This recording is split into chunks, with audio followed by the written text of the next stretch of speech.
ऐ जज्बाए दिल गर मैं चाहूँ हर चीज़ मुकाबिल आ जाए, मंजिल के लिए दो गाम चलूँ और सामने मंजिल आ जाए। हम भी दरिया हैं, हमें अपना हुनर मालूम है, जिस तरफ भी चल पड़ेंगे रास्ता हो जाएगा। ये आशार एक ऐसी शख्सियत के बारे में कहे जा रहे हैं जो बगैर किसी शक शुबे के इन आशारों में की गई बातों की कसौटी पर खरे उतरते हैं।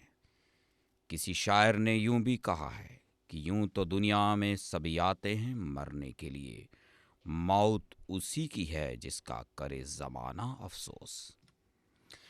रेवरेंड आइजक भट्टी जी की मेमोरियल सर्विस में हम उनकी गवाही के लिए इकट्ठा हुए हैं, जो खुदावंद यीशु मसीह की अशरफुल मखलूकात का एक अहम हिस्सा है, जिन्होंने अपनी पूरी ज़िंदगी में ख़ास करके जब कादर मुतलक खुदावंद यीशु मसीह ने उनको कुछ ख़ास जिम्मेवारियां अता की, तो उन्होंने हर एक जिम्मेवारी को ईमानदारी, संजीदगी, दयानतदारी और पाकीज़गी में पूरा किया, यानी सरअंजाम दिया, जिसका फल हम अपनी मसीही बरादरी में देख सकते हैं।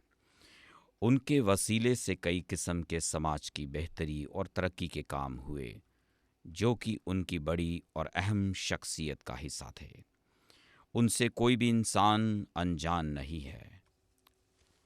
उनके इस ऊंचे कद में शामिल उनकी बुलंद आवाज़, परिवार के प्रति समर्पण, सरकारी नौकरी में ईमानदारी, मसीही समाज में कलीसियाओं को स्थापित करने में योगदान, पारिवारिक जीवन में बहुत से मसीही बेटों, बहुओं, बेटियों के शारीरिक एवं आत्मिक पिता की पदवी को नम्रता और अधिकार के साथ संभालना और चलाना उनकी शख्सियत की खूबियाँ थीं।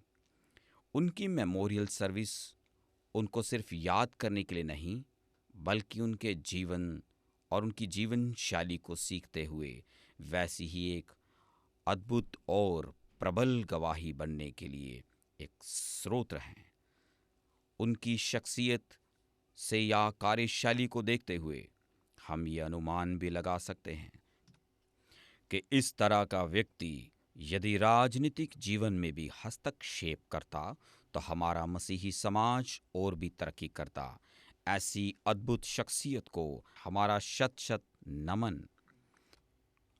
आइए उनके कुछ यादों को ताज़ा करते हुए इस डॉक्यूमेंट्री के ज़रिए उनके जीवन के विभिन्न पहलुओं पर नज़र डालें, जिससे हमें ये मालूम पड़ेगा कि वे कितनी बहुमुखी प्रतिभा के धनी थे। 12 नवंबर 1948 को श्री सैमुअल भट्टी और श्रीमती राबिया के घर में एक होनहार बच्चे ने जम्मू के छोटे से कस्बे रिहाड़ी में जन्म लिया। इनकी शिक्षा अलेक्जेंडर मेमोरियल स्कूल में हुई और वह फुटबॉल के एक अच्छे खिलाड़ी थे, जिसके चलते उन्होंने कई टूर्नामेंट खेली।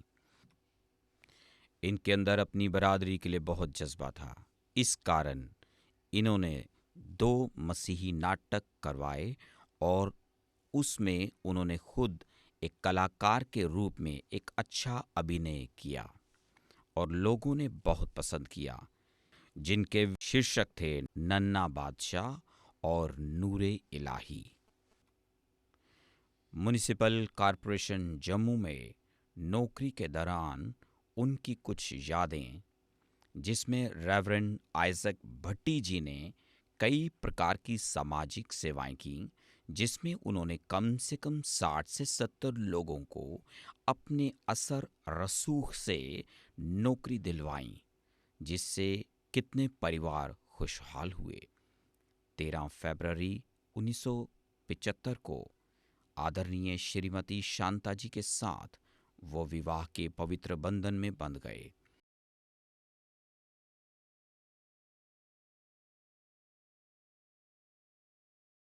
जिनके द्वारा परमेश्वर ने उन्हें 4 बच्चों के साथ आशीषित किया। फ्रोतन, सिल्वानिस उर्फ सोनू, पासस्टोनियस, मिस्टर मनोटियस। उनके परिवार में इनके 5 और भाइयों में मिस्टर आर्थर भट्टी, मिस्टर मखलूस भट्टी, मिस्टर शमन भट्टी और पास्टर मुशर्रफ भट्टी और मिस्टर विक्टर भट्टी।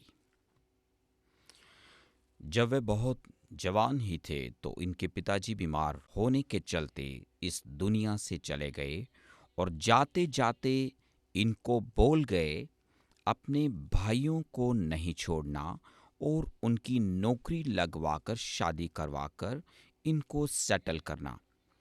पिताजी के उस वायदे को इन्होंने वैसे ही निभाया, क्योंकि उस समय इनके भाई छोटे छोटे थे जिनको इन्होंने पिताजी का प्यार दिया और अपनी माता और पूरे परिवार के साथ एक मजबूत स्तंभ की तरह जिम्मेवारी को निभाया। बिशप सादिक मसीह मट्टू जी के द्वारा इन्होंने प्रभु यीशु मसीह को अपना व्यक्तिगत उद्धारकर्ता स्वीकार किया, जिसके बाद इनके जीवन में एक नया मोड़ आया। सेवकाई की शुरुआत। इन्होंने संडे स्कूल से अपनी सेवकाई की शुरुआत की। उस संडे स्कूल की सेवकाई के द्वारा 12 लोग जो प्रभु की सेवकाई में निकले, जिनमें से कुछ लोगों को आप जानते हैं। प्रभु के सेवक पास्टर रोहिल मट्टू, उस्ताद Mahla, pastor Ravi new plot से, pastor Faris Mattoo new plot, pastor Ravi Gill new plot, pastor Musharraf Bhatti और पास्टर मार्कुस निसार। ये लोग आज भी प्रभु की सेवकाई अलग अलग जगहों में कर रहे हैं। इसके बाद एज ए पास्टर इन्होंने church of God full gospel के साथ प्रभु के दास बिशप एनएम निसार साहब की अगुवाई में सेवकाई की। प्रभु ने इन्हें अंतर्राष्ट्रीय स्तर पर अपनी सेवकाई के लिए प्रयोग किया।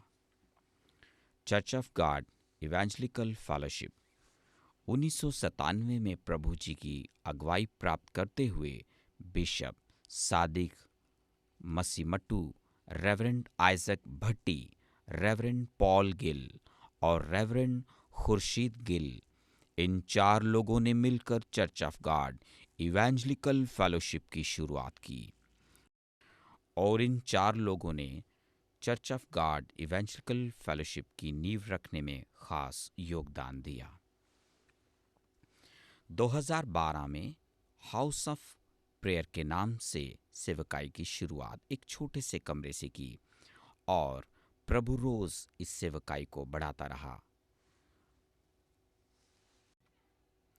2017 और 2019 में कन्वेंशन का भी आयोजन किया गया और इन कन्वेंशंस में बहुत सारे लोगों ने प्रभु यीशु मसीह को अपने जीवन में उद्धारकर्ता के रूप में ग्रहण किया।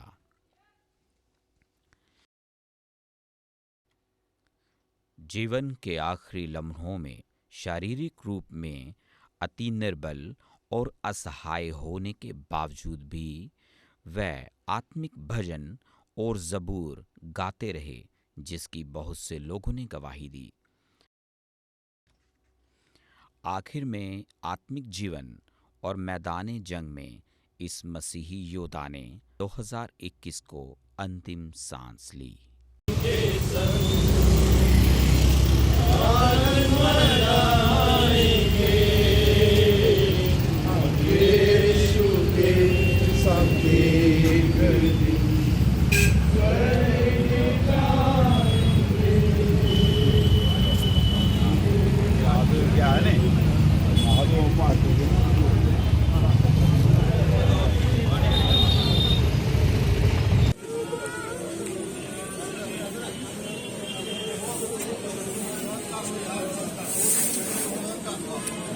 अभी इस बात को जानते हैं कि इसी रास्ते से होकर हम सबको गुजरना होगा। एक बार अगर जन्म लिया है, मृत्यु जरूर है, लेकिन प्रभु में होकर मरना ये हमेशा आनंद की बात है। परमेश्वर के दिल का करीब को जाना हुआ दिल का बंदा का सर्टिफिकेट पाया हुआ दाऊद का एक वचन मैं आपके बीच में पढ़ने चाहता हूं। भजन संहिता 116 उसका 15वां पद। भजन संहिता 116 उसके 15वां पद। यहोवा के भक्तों की मृत्यु उसकी दृष्टि में अनमोल है। मुझे और आपको एक चैलेंज प्रभु की आदरणीय दास यहां छोड़ के चले गए हैं। वो नंबर 1 है कि मुझे और आपको परमेश्वर का भक्त बनना है। और उन्होंने अपने पीछे बहुत बड़ी एक विरासत छोड़कर चले गए हैं। हम थोड़ी सी लेट आए थे। जब हम आए, हमारी आदरणीय पास्टर शौकत पीटर का वचन सुनते हम आए हैं। उन्होंने ये बोला है, परमेश्वर ने दिया हुआ हमारी जिंदगी बीज बोने का है। कौन सा बीज हम बोते हैं? और प्रभु की आदरणीय दास ने जो आत्मा की वचन की बीज जो बोया है, हम देख सकते हैं पास्टर स्टोनियस एक बड़ी संस्था का जम्मू और कश्मीर का अगुवा बना है। खुद वो भक्त थे, अपने बच्चों को भी उसी रास्ते पर ले गया है। और फिर हम देखते हैं भक्तों का भी मृत्यु होता है। लोग कई बार सवाल उठाते हैं, प्रभु के संत थे, ये भी बीमार होते हैं, इसका भी मृत्यु है। प्रभु अपने पास बुलाने के लिए 2 ही तो रास्ता हमारे लिए रखा है, एक मृत्यु और दूसरी है। हम परमेश्वर का इस अभिषिक्त और बहुमूल्य दास के लिए धन्यवाद करते हैं। सारा आदर महिमा प्रभु यीशु मसीह के अतुल्य नाम को मिले। आमीन।